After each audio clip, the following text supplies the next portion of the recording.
Salve, torcida! Sejam bem-vindos aí a mais um vídeo do canal Careca Vascaíno. Peço aqueles 2 segundinhos iniciais para você se inscrever, ativar as notificações e, é claro, deixar o seu like, porque isso ajuda bastante ao engajamento do canal. O YouTube consegue transmitir, passar o nosso canal para mais vascaínos que não conhecem. Valeu? Tamo junto. Muito obrigado, hein?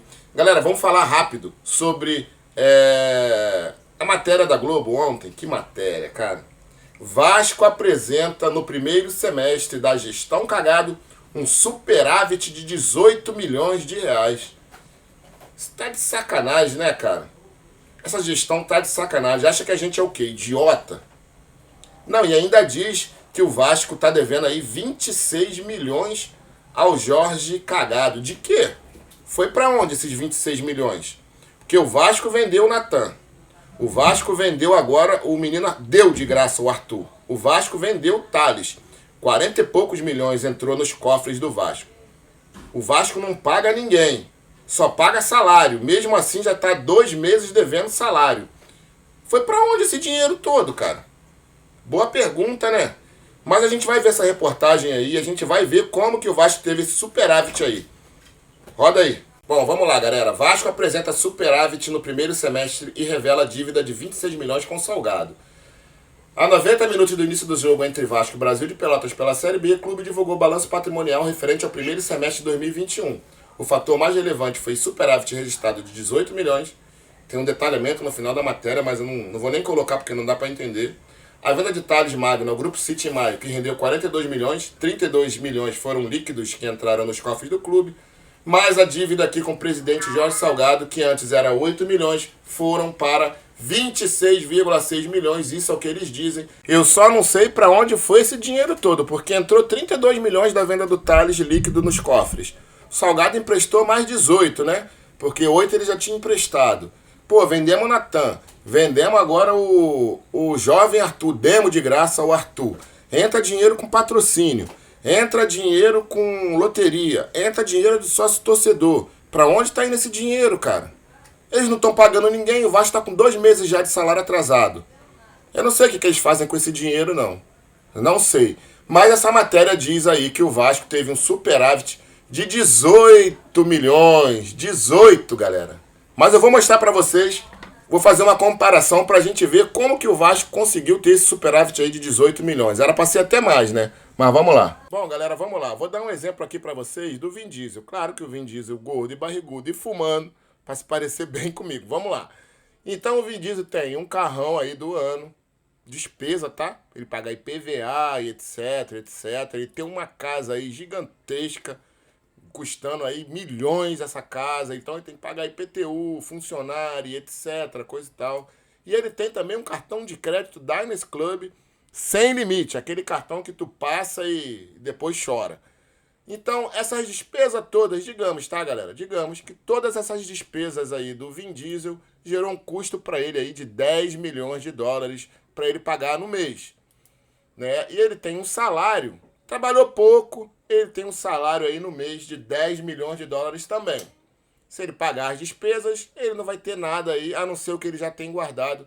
Mas ele trabalhou e conseguiu pagar essas despesas dele aí no mês, tá? Só que o Vin Diesel fala o seguinte, eu não vou pagar carro porra nenhuma, eu não vou pagar essa porra desses funcionários e essa mansão aqui porra nenhuma, eu não vou pagar também esse cartão de crédito, eu quero que se foda. Então ele não paga despesa nenhuma do mês que ele tem. Quanto que vai sobrar para ele? Claro, 10 milhões de dólares. É isso aí que essa gestão fez. Eles não pagam ninguém, só vai passando pro próximo mês, pro próximo mês, pro próximo mês, coisa que já é normal dentro do Vasco, fica tudo para a próxima gestão. Então, claro que eles têm aí um superávit de 18 milhões. Então, galera, participei de uma live ontem com o Sérgio Frias lá no canal Vasco na Alegria e na Dor, do meu amigo Varela. Assistam essa live, só tem 100 e poucas visualizações.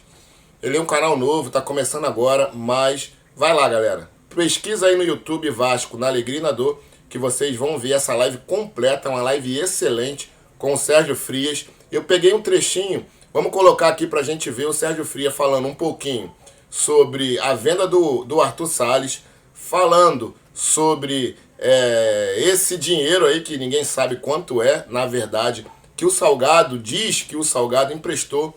Vamos ver ele falando sobre esse superávit, vamos ver ele falando sobre o patrocínio da Forte Aliança, enfim. Dá uma olhada aí nesse vídeo que é muito interessante. Tamo junto, galera. Fui. Amanhã a gente volta, hein? Tamo junto. O que é esse patrocínio que o Vasco apresentou hoje? Sérgio Frias, pelo amor de Deus. Que é isso? Isso é brincadeira!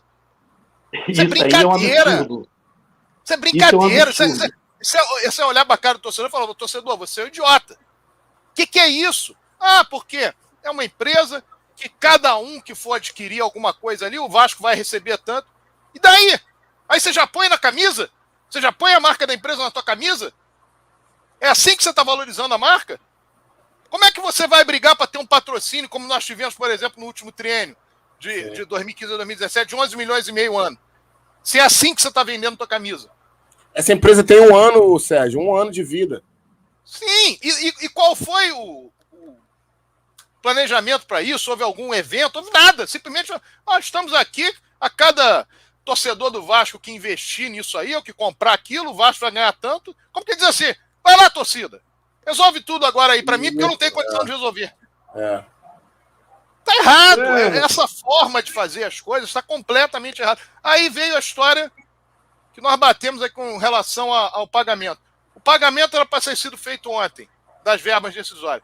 Não fizeram ontem, fizeram hoje correndo. Ah, mas demorou um dia só. Pô, por que não se planejaram? Era até o dia 2, não tinha que ser no dia 2. Era até o dia 2. Se você chega no dia 2, no dia 2 eu já estou com tudo resolvido. E não venham me dizer que não tinha como resolver, porque o Vasco vendeu um jogador. Se o dinheiro do mecanismo de solidariedade não chegou, você podia adiantar esse dinheiro, porque sabe que vai chegar. Agora, as coisas estão sendo feitas, ao que parece, a la Bangu. Sim. E a vice-presidência jurídica do Vasco fez por outra semana, agora conseguimos uma vitória. Vai conseguir uma vitória, vai ter uma derrota, vai conseguir uma vitória, vai ter uma derrota. Porque o problema que o Vasco criou com a saída do ato trabalhista foi um problema enorme. As pessoas tinham que ter noção, dimensão do que representaria o Vasco sair do ato trabalhista. E não tiveram. Então nós chegamos a essa situação que estamos vendo hoje. Então o que o Vasco tem hoje, um poço de problemas. É um problema atrás do outro. E as pessoas que estão lá não têm capacidade de resolver os problemas. Claramente não têm capacidade. Já demonstraram isso. E me vem com superávit de 26 milhões. Tá achando que todo mundo é trouxa. Sacanagem isso, cara. Pelo amor de Deus. Isso é brincadeira. É um absurdo. Não, e esses dias, o Otto fui questionar o Otto alguma coisa. Ele falou assim, pô, Varela, você é um cara educado, entendeu? Então você eu tenho o prazer de responder. As pessoas, quando chegam me ofendendo, eu não respondo, não. Mas você é educado, eu tenho o prazer de te responder. Porra, tu sabe quanto que o Salgado botou no bolso dele só esse ano no Vasco? Eu falei, não, porra, eu não sou mandiná, porra. Eu não tenho bola de cristal. Ele, porra, ele botou no bolso dele 28 milhões. Eu, porra, sério que ele é. Mas aí, tem nota fiscal? Como é que vai comprovar? Quem vai fiscalizar isso aí? Ele mesmo empresta, ele mesmo se cobra, ele mesmo se paga? Como é que vai ficar isso aí? Aí ele riu. Aí hoje saiu essa notícia no GE aí, falando que o Salgado botou 19 milhões no bolso dele no Vasco. Eu, caraca, como é que pode um bagulho dele? Era 19 ou 28? Pois é. Não, o Otto falou 28. Você vê como é que as coisas são. É 19 ou são 28? Porque o a Otto conta falou que está dando lá é 26. Também 26 não é 28. Mas é isso que o Vasco está vivendo. Ah, botou 19. Quem botou, não sei. Botou através de quem? Também não sei. Bota tudo no nome dele, porque aí tá tudo certo. E volta a falar. As coisas estão sendo feitas à la Bangu. E o que adiantou isso? Ah, mas ele tá lá. O presidente do Vasco não tá lá para pegar o seu patrimônio e começar a dar dinheiro seu para resolver problemas, tendo um poço de outros problemas que ele não consegue resolver. Tá tudo errado. As coisas no Vasco estão feitas de forma completamente errada. Então, o que tem que ser entendido é o seguinte. Tá certo o Vasco tocar o ano de 2021 com alguém que gere o clube, emprestando dinheiro pro clube? Claro que não. Claro que não.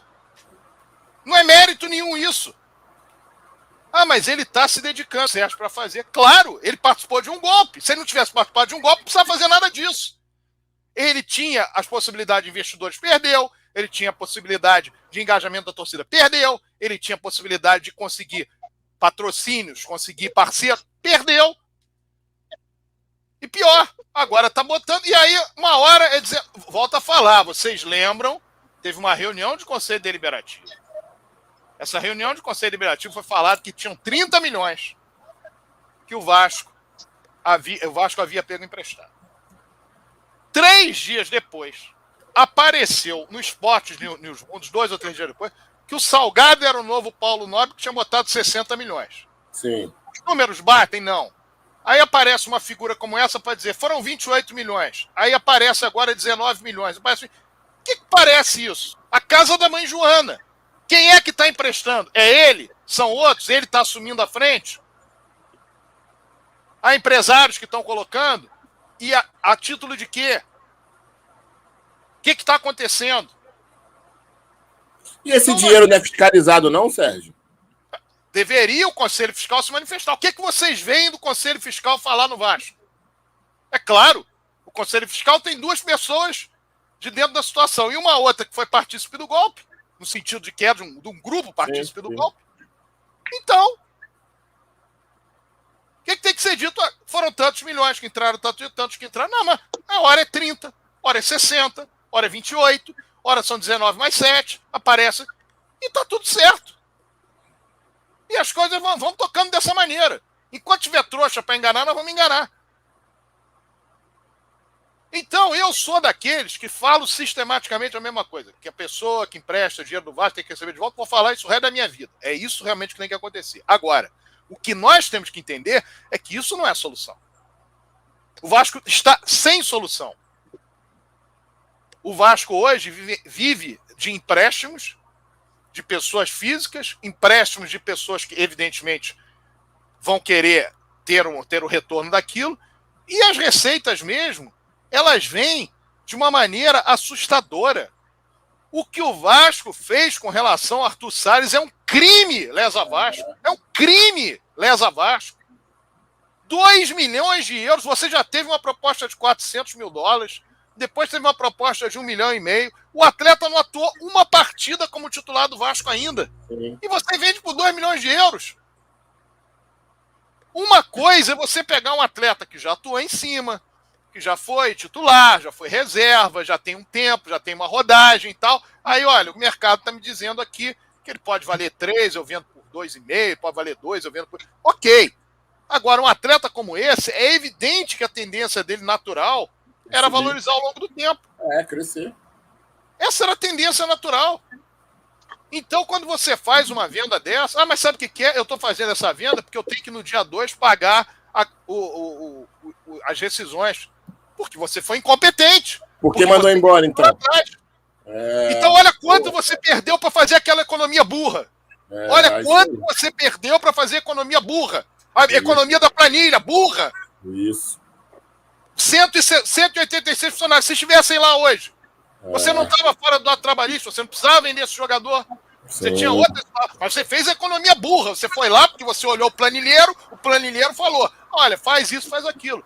E por falar em planilha, é muito curioso que o seu Adriano Mendes, até hoje, depois de ter sido dito pelo ex-presidente do clube, que ele teria dito que o Vasco cair para a Série B poderia ser uma solução, ou deixa cair que poderia ser uma solução, quem sabe não é uma solução, não se manifesta. Não se manifesta, não fala nada.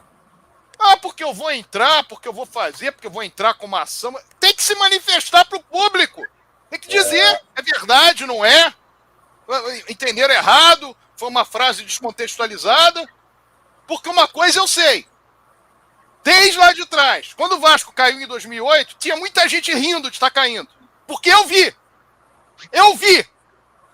E agora, em 2021, eu não vi nenhum tipo de preocupação de quem está lá dentro com relação a cair ou deixar de cair. E é fato que em 2020, o motivo pelo qual o grupo, que depois viraria roxo, saiu do Vasco, porque foi contratado o Germancano, que acabou sendo atleta, embora esteja num momento muito ruim hoje, acabou sendo o atleta que em 2020 foi o principal jogador do Vasco, junto com o Benítez. Então, a situação, ela precisa ser vista da seguinte maneira. Se tem gente dentro do Vasco que quer tocar o Vasco de uma maneira como se o Vasco não fosse um clube que tivesse que apresentar resultado esportivo, sai do Vasco agora! Que o Vasco não é para isso. Não adianta nada ficar formulando superávites no Vasco para tentar enganar. Foi o que foi feito em 2018. Em 2018 foi falado, decantado em prosa e verso que o Vasco teve 60 milhões de superávit. Era verdade? Claro que não! Claro que não era! Veio o balanço, foi reprovado. Mas o que estão fazendo? Estão repetindo. Repetem a mesma estratégia. Esse problema todo que tem da dívida do Vasco é dessa repetição de estratégia. É uma repetição de falar alguma coisa que não é verdadeira. O Vasco apresentou nos balanços de 2009, 2010, 2011, uma situação que a Pluriconsultoria deu prêmio para o Vasco, dizendo que o Vasco era um modelo. No ano seguinte, a dívida estava dobrada, porque foram apresentados os números reais. E essas pessoas continuam brincando com o Vasco, porque elas fazem os seus testes, a sua experiência. Vá para a sua empresa, monte uma empresa e faça seus testes. Faça as suas experiências e quebra você. Agora, não vem para o Vasco para tentar fazer experiência.